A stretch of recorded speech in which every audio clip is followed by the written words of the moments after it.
Hello everyone, आज आपण बघणार आहे चटपटी अशी दम आलूची रेसिपी। त्यासाठी मी छोटे छोटे बटाटे घेतले, त्याला मी स्वच्छ पाण्याने धुवून घेतले। एका पातेल्यामध्ये पाणी, बटाटे आणि थोडं मीठ टाकून 2 ते 3 शिट्ट्या होईपर्यंत बटाटे मी बॉईल करून घेतले। ग्रेव्हीसाठी मी कांद्यामध्ये लसूण आणि खडे मसाले टाकून त्याची पेस्ट तयार करून घेतली।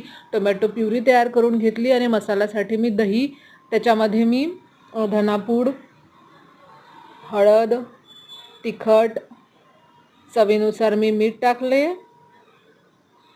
आता मी त्याला व्यवस्थित मिक्स करून घेणार आहे।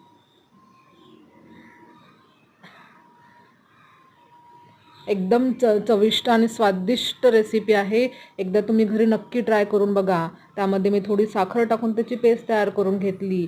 बघा, आपले बटाटे बॉईल झाले आहेत, त्याचे मी साल काढून घेतले। एका साईडला मी पॅनमध्ये तेल गरम करायला ठेवले आणि बटाट्याला मी अशा काट्याच्या चमच्याने चारी साईडनी अशा पद्धतीने होल पाडून घेणार आहे आणि बटाटे मी लाल होईपर्यंत मस्त तळून घेणार आहे। बघा,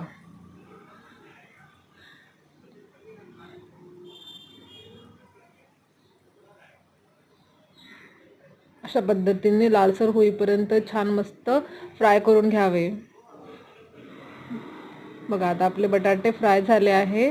आता मी याला साईडला काढून ठेवणार आहे। नंतर मी पॅनमध्ये तेल घेतले, त्यामध्ये मी हिंग टाकले, जिरं, मोहरी आणि कढीपत्ता घातला आणि त्यामध्ये मी कांद्याची पेस्ट टाकणार आहे। बघा, अशा पद्धतीने आता मी याला तेल सुटोपर्यंत शिजवून घेणार आहे। नंतर मी त्यामध्ये टोमॅटो प्युरी टाकणार आहे। याला पण मी तेल सुटोपर्यंत शिजवून घेणार आहे छान। बघा, आता यामध्ये मी आपण दह्याचा मसाला केला तो टाकणार आहे।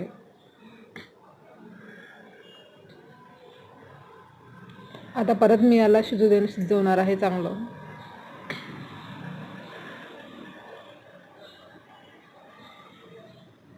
बघा, छान त्याला तेल सुटलं आहे। आता त्यामध्ये मी आपण फ्राय केलेले बटाटे टाकणार आहे।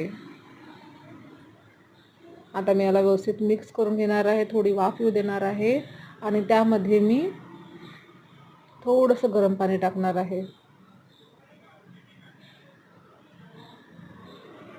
बघा, छान कलर आला आपला दम आलूला आणि त्यामध्ये मी शेवटी कट केलेली कोथिंबीर टाकणार आहे। आजची रेसिपी तुम्हाला कशी वाटली मला कमेंट करून नक्की सांगा। भेटू नेक्स्ट व्हिडिओमध्ये। Bye bye.